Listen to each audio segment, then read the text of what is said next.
ರಾಜ್ಯದಲ್ಲಿ ಆಡಳಿತ ಸಂಪೂರ್ಣವಾಗಿ ಕುಸಿದು ಬಿದ್ದಿರುವುದನ್ನು ನಾವು ನೋಡಿದ್ದೇವೆ.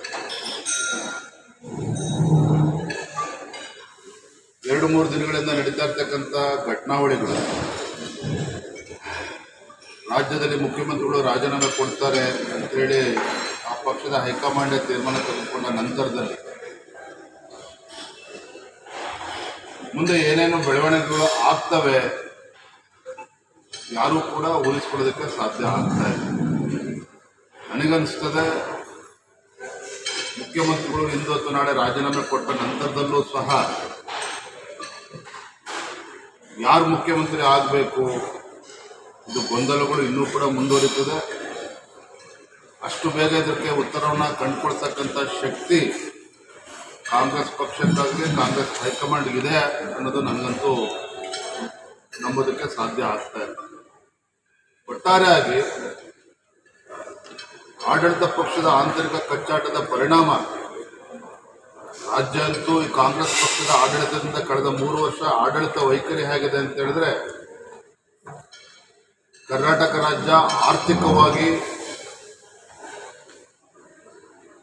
ಆಡಳಿತಾತ್ಮಕವಾಗಿ ಎರಡೂ ದೃಷ್ಟಿಯಿಂದ ಕೂಡ ಸಂಪೂರ್ಣ ನೆಲಕಚ್ಚಿರುವಂತೆ, ಯಾವ ರೀತಿ ರಾಜ್ಯದಲ್ಲಿ ಅರಾಜಕತೆ ಸೃಷ್ಟಿಯಾಗ್ತದೆ ಅನ್ನೋದು ಕೂಡ ಕಳೆದ ಕೆಲವು ತಿಂಗಳ ಆಡಳಿತನ ನೋಡೋದಕ್ಕೆ ಸಾಧ್ಯ ಆಗಿದೆ. ಒಂದು ಕಡೆ ಆರ್ಥಿಕ ದಿವಾಳಿಯತ್ತ ಕರ್ನಾಟಕ ರಾಜ್ಯ ಸಾಗ್ತಾ ಇದ್ದರೆ, ಭ್ರಷ್ಟಾಚಾರ ಮತ್ತು ಆಡಳಿತದ ಕುಸಿತದಿಂದಾಗಿ ಸಾಮಾನ್ಯ ಜನರಿಗೂ ಬೇಸತ್ತಿರುವುದನ್ನು ಕೂಡ ನಾವು ನೋಡ್ತಾ ಇದ್ದೇವೆ. ರೈತರ ಸಮಸ್ಯೆನ ಕೇಳೋದಕ್ಕೆ ಆಗ್ತಾ ಇಲ್ಲ. ಇವತ್ತು ರಾಜ್ಯದಲ್ಲಿ ಬೇರೆ ಬೇರೆ ಜಿಲ್ಲೆಗಳಲ್ಲಿ ರಸಗೊಬ್ಬರದ ಒಂದು ಸಮಸ್ಯೆ ಉಂಟು ಮಾಡುವಂಥ ಷಡ್ಯಂತ್ರ ಒಂದು ಕಡೆ ನಡೀತಾ ಇದೆ.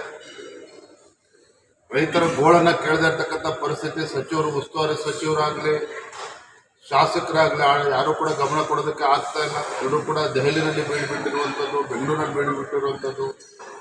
ಸೊ ಒಟ್ಟಾರೆಯಾಗಿ ಹೇಳೋದಂದ್ರೆ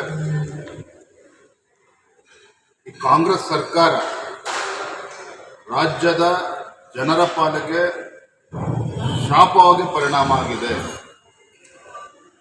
ರಾಜ್ಯದ ಜನರು ಸರ್ಕಾರದ ಬಗ್ಗೆ ವಿಶ್ವಾಸವನ್ನು ಕಳೆದುಕೊಂಡು ಎಷ್ಟೋ ದಿನಗಳಾಗಿದ್ದಾರೆ.